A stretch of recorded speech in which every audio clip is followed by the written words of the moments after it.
I live in the city. The kind of city that never really gets quiet. Even at 2 a.m. there's always a generator humming somewhere, a car horn echoing down the street, a voice arguing through a thin wall. It's strange how you can get used to the noise until silence starts to feel unfamiliar. 3 weeks ago I decided I needed a break. Nothing dramatic, no crisis, no story to tell. Just tiredness that sat somewhere deep. The kind of tiredness that makes you crave the sound of rain and trees instead of engines and screens. I booked a small Airbnb cabin I found online. The pictures looked simple enough: wooden walls, a single lamp, a small window overlooking a lake I'd never heard of. The listing said it was about 2 hours from Asheville, deep enough into North Carolina forest to lose mobile signal. That was the part that convinced me. The drive there was longer than I expected. The rain started halfway through, light at first, then steadier. By the time I reached the narrow dirt road that led to the cabin, it had turned to a fine curtain of water. My headlights cut through sheets of mist, and the sound of gravel under the tires became the only rhythm left in the world. When I finally arrived, I sat in the car for a moment, listening to the rain tapping against the windshield. It felt peaceful, like the quiet I'd been searching for had finally made space for me. The cabin itself was small, built from dark wood that looked older than the photographs suggested. Inside, it smelled faintly of rain-soaked timber and something warm, maybe old varnish, maybe time. There was a single lamp in the corner, a kettle on a small counter, a bed with folded sheets, and one other thing. Against the far wall, nailed firmly between two wooden beams, was a mirror. It wasn't the kind of mirror you find in a hotel or a bedroom. It looked heavier, like something that had belonged to a family long before this place became a rental. The frame was dark, hand-carved, the edges uneven. And though the glass was spotless, it carried a faint mist, like it was breathing the same air as me. I remember standing there for a while, listening to the rain outside, just staring at it. My reflection looked ordinary, tired, maybe curious, but the longer I stood there, the more I noticed how the mirror seemed to hold the light differently. The reflection of the lamp didn't flicker the same way it did in the room. It was steady. Almost too steady. I told myself it was just the way old glass bends light. Still, I found myself looking away from it more often than I expected. Every time thunder rolled through the hills, I'd glance back, just to make sure everything was still where it should be. The first night felt peaceful enough. I made tea, unpacked, listened to the rain slide down the windows like tiny rivers. The kind of sound that makes you feel safe, like the world outside has paused for a while. But every now and then, even in that comfort, I'd catch myself turning toward the mirror. Not because I wanted to, but because I felt like something inside that reflection was waiting for me to notice it again. I told myself I was imagining it, but some silence listened back. The first hour inside the cabin passed slowly, in the kind of way that feels almost too peaceful to be real. The rain became a curtain of sound, soft and even, blending with the faint hum of the lamp in the corner. It smelled of wet earth and timber, that damp sweetness wood carries after years of weather. I remember thinking it felt alive somehow, as though the cabin was breathing along with the rain. I unpacked what little I brought, a small bag, a notebook, my camera. I set everything neatly on the desk beside the window. Outside, the world was silver. Rain traced thin lines down the glass, bending the faint reflection of the lamp into a slow shimmer. There was something comforting about that moment. No notifications, no passing cars, no other voices. Just a quiet, rhythmic world that didn't seem to need anything from me. I boiled water for tea, sat on the small couch facing the mirror, and listened. Each creak in the wooden floor had its own pattern, almost like the house exhaled after every gust of wind. The mirror caught the glow from the lamp and scattered it softly across the room. At times, the reflection of the rain outside looked clearer than the real window. I told myself I'd stay offline for the whole trip. Just rest, read, maybe write a little. But I ended up doing nothing. Just sitting, watching the way the rain and lamplight filled the room. I didn't even notice how late it had gotten until I caught my reflection yawning a moment later than I did. It was small, barely noticeable. I thought I was imagining it. Maybe my eyes were tired. Still, I turned off the lamp to see if the glass would catch the lightning from outside. When the next flash came, the mirror brightened, but there was a delay. My side of the room went dark again while the reflection still glowed faintly, for just a second too long. I stood there waiting for my eyes to adjust. Then the power flickered and the reflection steadied. I remember the feeling that followed wasn't fear exactly, more like uncertainty, as though the mirror hadn't quite agreed with what the rest of the room was doing. I told myself it was just the wiring or the old glass catching the light differently. It made sense, at least enough to keep the air calm. I went back to the couch, trying to settle into the sound of the rain again. But every so often, I'd glance at the mirror and think. The reflection's lamp looked brighter than the one beside me. Almost too steady. I poured another cup of tea, but when I lifted it, the reflection lifted its cup a heartbeat later. That time I felt it. Not saw, felt. A small wave of awareness that passed through the room, as though something else had registered my movement too. The floor creaked again, a slow bending sound, the kind old cabins make when they shift with the weather. Except this one came after I stopped moving. I turned around quickly, nothing. Just the faint outline of furniture, a half-empty mug, and the steady patter of rain outside. But I could have sworn the air behind me had changed, not colder, not warmer, just aware. I told myself again that it was nothing. The brain has a way of finding patterns in stillness, I thought. Especially when there's nothing else to focus on. The hours stretched quietly. I tried to read but found my eyes drifting back to the mirror each time the thunder rolled. Once, I thought I saw the reflection's curtain move when mine didn't. Another time, my reflection seemed to breathe slower than I was.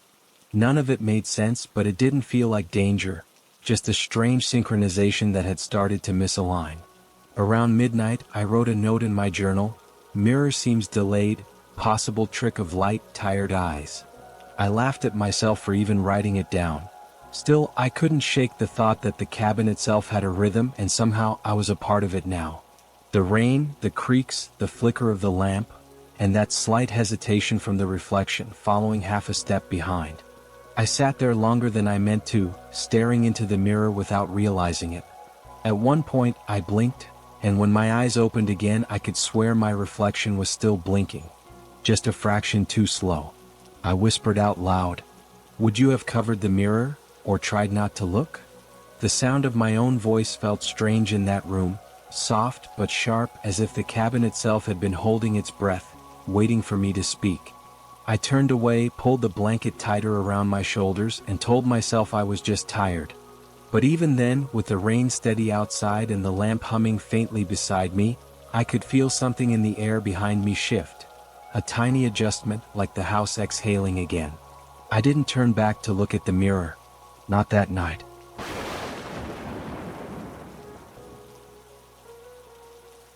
By morning, the rain hadn't stopped. It had only changed tone, lighter, steadier, as though the sky had settled into a rhythm it didn't want to leave. The air inside the cabin felt cooler. My first thought was that maybe I'd left the window open a crack during the night, but when I checked, everything was shut tight. Still, the mirror seemed colder than the rest of the room. Faint condensation had formed along its frame, even though the fire I lit the night before had burned for hours. I caught my reflection as I walked by. For a moment, everything seemed normal. Then, as I moved my hand to adjust my hair, the reflection lagged. Not much, just enough for my heart to pause. Half a second. Maybe less. I stood still, waiting for it to correct itself, and it did, but slowly. Too slowly. I tried again, this time raising my right hand. The reflection followed, but late, like an echo waiting for permission to exist. I didn't breathe for a moment. My chest felt heavy with the kind of silence that hums behind your ribs. I whispered, "Okay, maybe it's just me." I reached for my phone, switching to the front camera. The screen showed my reflection perfectly in sync. No delay. No hesitation. I waved. It waved back instantly. I turned the phone toward the mirror. The same thing. The reflection inside the camera matched perfectly. But when I looked up again, away from the screen, the mirror lagged. I blinked hard this time, almost laughing. Maybe my eyes were just strained from the dim light. Maybe the glass had warped slightly over the years. I wanted to believe that. But curiosity won. I stepped closer, standing so near that I could see the faint fog of my breath against the surface. I raised both hands this time, palms facing forward, steady. The reflection hesitated, then lifted its hands about 2 seconds later. The delay was longer now. And then something changed. When I tilted my head slightly to the left, the reflection did too, but not quite as far. Its eyes didn't line up with mine anymore. They looked past me, almost as if it was watching something behind me. My throat went dry. I turned quickly, but there was only the chair, the notebook, and the slow flicker of lamplight. The moment I turned back, lightning flashed outside. In that split second of white light, I saw it clearly, my reflection smiling. Just faintly. Just enough for me to notice. But I wasn't smiling. The thunder followed, soft and distant, and the reflection's expression flattened again, perfectly matching mine. My pulse picked up. The air felt heavier now, not cold, not hot, just thick, like the kind of air right before a storm. The rain began to slow, each drop more defined against the window. And somewhere underneath it all, I could hear it. A low thump, steady, measured, almost like a heartbeat. I didn't want to believe it was real, so I tried again. I lifted my hand slowly, deliberately, counting under my breath. 1, 2. The reflection waited. Then it moved. 3. I switched hands. It mirrored me, slower this time. The heartbeat grew slightly louder in the silence. Maybe it was mine, maybe not. I grabbed my phone again, pressed record, and repeated the test. The reflection looked fine through the camera. No delay, no smile, no wandering eyes. Just a perfect copy, moving exactly as I did. I watched the playback. Normal. I replayed it again, zoomed in, still normal. When I looked up from the phone screen, the mirror had already caught up. Or maybe, it had never fallen behind at all. I decided to walk away to focus on something else. But the longer I avoided it, the more I felt it, that quiet pull behind me, as though the mirror wanted my attention. The cabin felt smaller now, its air tuned to the rhythm of that quiet heartbeat. Thunder rolled again, longer this time, shaking the window glass slightly. I glanced at the mirror by instinct. Lightning followed immediately, white, sharp, soundless. And in that one flash, I saw it again. My reflection wasn't mirroring me anymore. It was standing still. Head tilted. Eyes locked directly on mine. I couldn't move for a moment. The light faded, and so did the image. When the next flicker came, the reflection was normal again, perfectly aligned, motion for motion. I stood there in silence, every part of me aware of the faint hum that filled the cabin now. The kind of hum that hides under the rain, steady and alive. I whispered, mostly to myself, "You're imagining this." The rain softened. The heartbeat under it grew quieter, or maybe it was still there, buried beneath the steady patter. I decided to end the experiment. I turned off the lights. The cabin sank into darkness, lit only by the faint glow of lightning outside. But even with the lights off, I could still see the reflection, faintly glowing. That night, the rain never stopped. It drummed lightly on the roof, tracing patterns against the windows, filling every quiet space with sound. I remember lying in bed, listening to it, thinking maybe the mirror thing was over. Maybe I was just tired, city noise, withdrawal, too much coffee, whatever it was. I had left the lamp off. The only light came from the fireplace, faint, orange, flickering against the wood panels. I could still see the outline of the mirror through the dim glow, the frame catching bits of the firelight like it was breathing with the room. For a while, everything was calm. I could hear the steady rain, the occasional creak of wood, the faint hum of the refrigerator in the kitchen. Then, somewhere in between those sounds, something new appeared. It was soft. Barely there at first, like a single tap against glass. I thought it was just the rain shifting direction. I turned on my side, facing away from the mirror, waiting for the rhythm to fade. But it didn't. Tap, pause, tap, tap. It wasn't random. It sounded deliberate. I sat up slowly, listening harder. The rain outside almost seemed to mimic it, like both rhythms were syncing together, weaving into one pattern. I remember whispering, "No, it's just the rain. It's just the rain." But the tapping came again. Louder this time. Closer. I switched on the flashlight by my bed and aimed it at the mirror. The beam cut through the darkness, landing on the glass. Nothing. Just the faint reflection of the lamp, the bed, and me. The surface looked completely still, except for the smallest shimmer of condensation running down its edge. I took a breath, waited. The rain filled the silence again. Then I heard it, right inside my ears this time, faint but undeniable, tap tap tap, like the sound was coming from inside my head. I froze. Every part of me wanted to move, but I couldn't. It wasn't fear exactly, it was the strange realization that my body didn't trust me anymore. The flashlight flickered once. My hand tightened around it. The tapping stopped. For a long moment, all I could hear was the rain again. It was steady, almost comforting. I started to lower the light, and that's when I saw it. The mirror seemed to pulse, just once, as if something had brushed the inside of the glass from behind. My breath hitched. The surface rippled faintly, the way a puddle does when a drop lands in it. Then it went perfectly still again. I whispered out loud, "No, no, no." The rain's rhythm slowed. The sound of the wind outside dropped away, replaced by a heavy quiet that pressed against the walls. And underneath that silence, I heard it, faint, hollow, like a voice muffled behind a wall of water. I couldn't make out words, just a low whisper moving behind the glass. My chest tightened. I stepped closer, not because I wanted to, but because I couldn't help it. I wanted to hear it clearly. I think curiosity always wins in moments like that. The sound followed the light. Wherever I aimed the flashlight, the whisper moved away, like it was aware of where I was looking. I tried to convince myself it was my imagination, that maybe it was wind squeezing through the cabin's old beams. But then the whisper stopped, completely. The silence that followed felt alive. I decided to do the only thing that made sense. I took the blanket from the bed and slowly walked toward the mirror. Every footstep on the wooden floor sounded too loud, too deliberate. The tapping started again, soft and rhythmic, matching my pace. I stopped halfway. The sound stopped too. My fingers shook as I reached up and draped the blanket over the mirror. The tapping faded as the fabric settled, like the sound had been trapped underneath it. I stood there for a long time just listening. The rain continued outside, steady, slow, unchanged. The heartbeat I'd felt earlier was gone. I told myself it was done. I even laughed under my breath, a weak, nervous laugh that didn't sound like me. I turned off the flashlight and crawled back into bed. The fire was dying down, leaving only a faint orange glow in the room. My eyes felt heavy. For the first time that night, I thought I might actually sleep. The rain kept me company. Its rhythm was soft and predictable, like it was meant to be.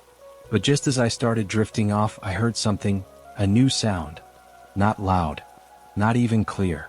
Just the faintest stretch of fabric, the sound of a blanket shifting slightly. I didn't open my eyes.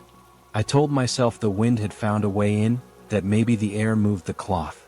But deep down I knew better. The rain had gone quiet for a reason. Something was pressing against the mirror from the inside.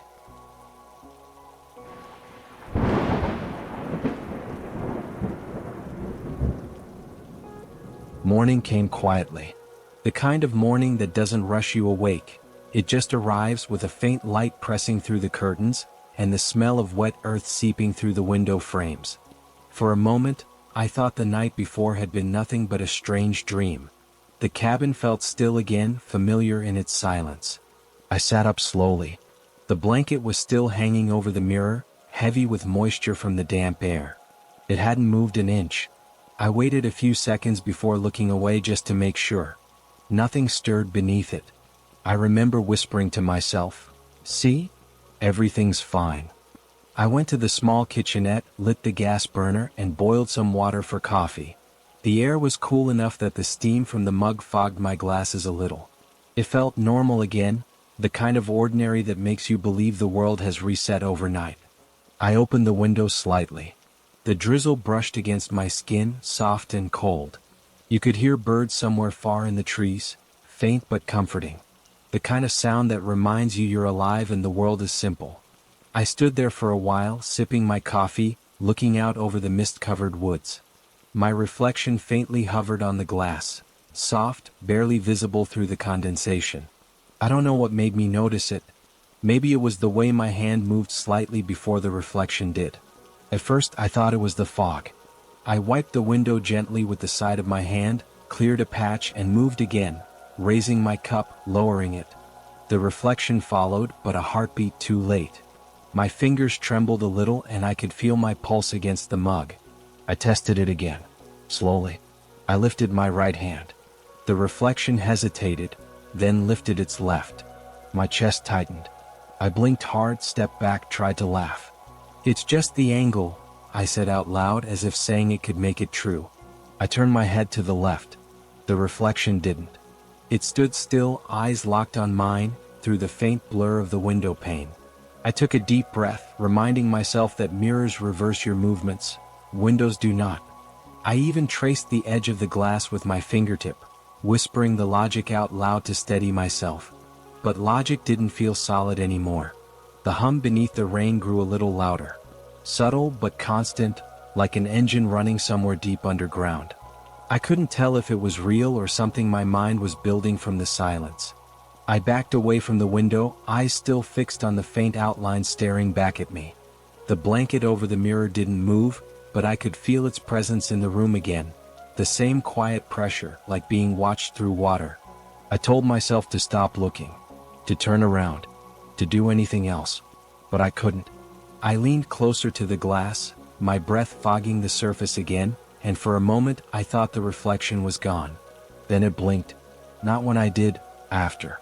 Slowly, deliberately. The cup slipped from my hand and hit the floor. The sound barely registered. The reflection didn't react. Its lips parted slightly as though about to speak, but the rain drowned whatever words might have come. I stumbled back, hitting the edge of the table. The hum deepened, more distinct now, resonating through the wood beneath my palms. It wasn't coming from the cabin. It was coming from me. I pressed my hand against my chest, feeling the vibration match the sound. I turned quickly toward the covered mirror. The blanket was still in place, untouched, but it felt different now. The air around it seemed thicker, warmer. I called out softly, "Hello?" I don't know why I said it. Maybe I just needed the sound of my own voice to feel human again. The rain paused just slightly as though it was listening. And for a brief moment, I could have sworn I heard the whisper again, faint but closer than before. I stepped back toward the window, trying to convince myself the reflection would behave normally if I faced it again. I raised my hand once more. The reflection raised both of its. My breath caught. That wasn't possible. I turned my head, slowly scanning the corners of the room. Everything was still, the mug broken on the floor, the blanket motionless, the faint mist rolling outside. But in that moment, it felt like something else was awake. I reached for my phone, thinking I could record it again. Proof that I wasn't imagining it. But before I could lift the camera, lightning flickered across the sky, washing the window in white. For a split second, I saw my reflection clearly, eyes open wider than mine, expression unrecognizable, mouth forming a shape that wasn't mine to make. The light faded. The reflection vanished. I stepped closer to the window, hands trembling, scanning the glass for any trace of movement. There was none. Just the faint condensation, the quiet hum, the reflection of the cabin behind me. I whispered to myself, voice shaking. I wasn't looking into the mirror anymore. But something else was looking out through me.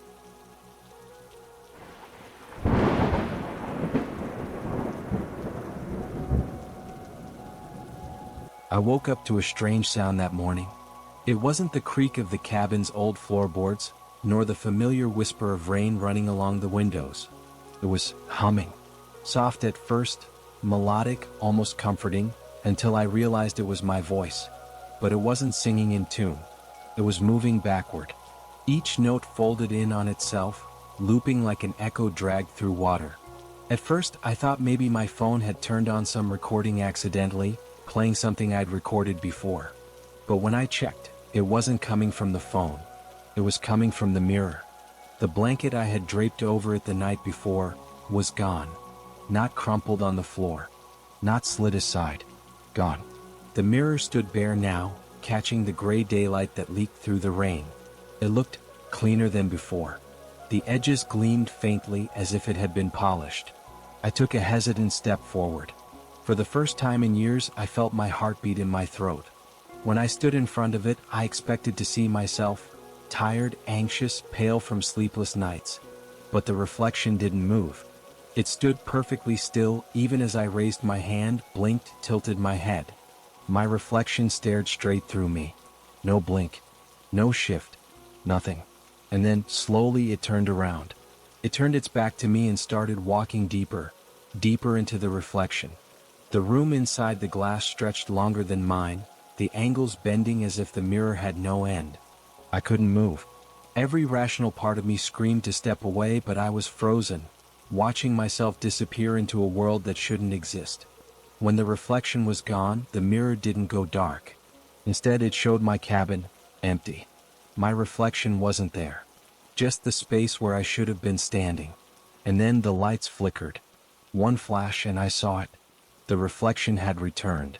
Standing in the same position. Expressionless. Still. But something had changed. The air in the cabin felt heavier, thicker, like the pressure before a storm. And though the reflection looked like me, I could feel it wasn't mimicking anymore. It was observing.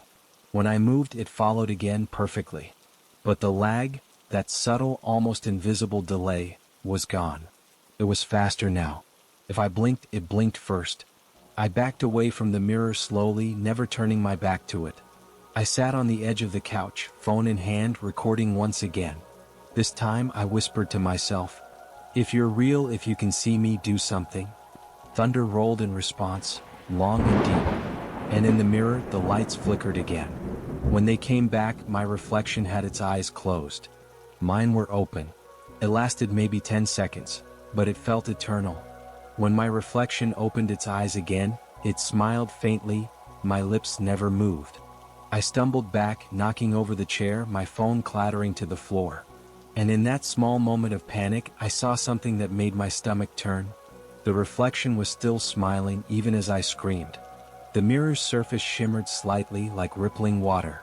Then everything stopped. The reflection returned to normal. Motion synced, no delay. Everything looked fine again. But that smile stayed at the edges of my vision, burned into memory like an afterimage. I left the cabin at first light. No breakfast. No last look back. Just silence and the kind of air that feels thick enough to remember your breath. The rain had thinned to a soft drizzle, brushing against the windshield as I drove down the muddy road. The trees bent gently under the morning mist as though bowing me out of the woods. No one saw me leave. No one saw the mirror again. For the first time in days, I felt like I could breathe without listening for another sound. By the time I reached the city, the rain had stopped completely, just clouds hanging low, heavy with unshed water. Everything looked normal. Familiar. Safe. Or maybe, too normal. When I unlocked my apartment door, the quiet felt unnatural. I had forgotten what silence in the city sounded like. No crickets, no thunder, no heartbeat of the storm. Just the faint hum of electricity, the occasional drip from the pipes, and my own echo. I hung my coat, kicked off my shoes, and caught my reflection in the hallway mirror. It looked fine. Still, I hesitated before walking away. I kept telling myself I was just tired. That my mind was still replaying the cabin. The mirror, the rain, the lag, that faint hum that never seemed to stop. But the moment I stepped into my bathroom, everything came rushing back. There, on the bathroom mirror, was a smudge. A single fingerprint. Right in the center of the glass. It looked fresh. Like someone had just touched it from the other side. I leaned closer. It wasn't on the surface. It was behind the glass, faint, pale, but undeniable. I rubbed at it, thinking it might be a mark on my side. But no. It stayed. Perfectly still. That was the first time my stomach turned without reason. No sound, no movement, just a quiet sense that something had followed me home. I turned on the tap, letting the water run, just to fill the silence.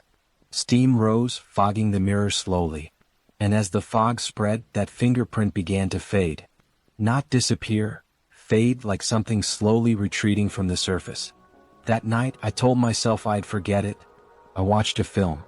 Ate leftovers. Fell asleep on the couch with the rain playing softly through my phone.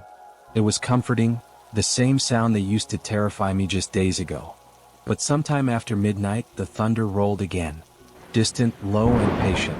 I woke to the faint glow of streetlights reflecting off the windows. And in that brief moment before my eyes adjusted, I saw movement.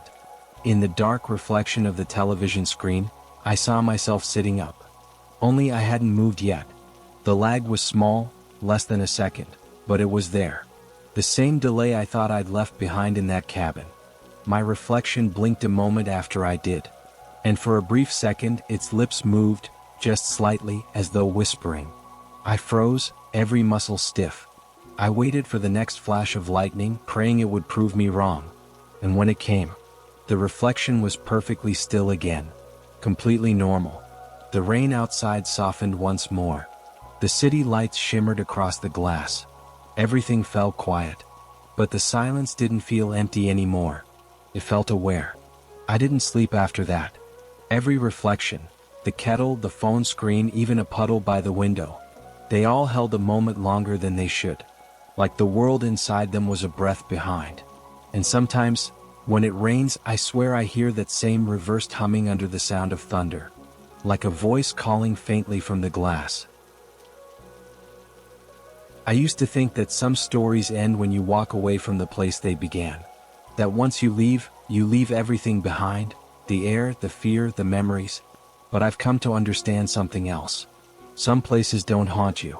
They change you, just enough that your reflection remembers what you tried to forget. When I came back from that cabin, I thought time would do what it always does. Blur the edges, dull the sounds, turn the strange into something ordinary. But memory has a way of reshaping itself. What you fear doesn't always disappear. Sometimes, it hides in the parts of you that still look normal. Every time it rains, I hear the same rhythm, the same distant hum beneath the downpour. It doesn't frighten me anymore. It reminds me that what's on the other side of the glass isn't gone, it's waiting.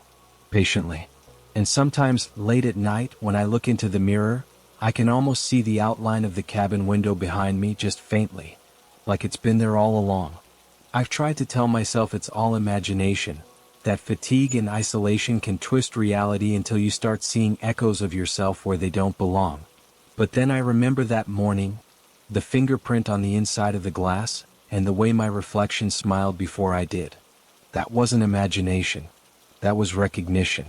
And maybe that's what reflection really is. Not a copy, not an illusion, but a memory watching.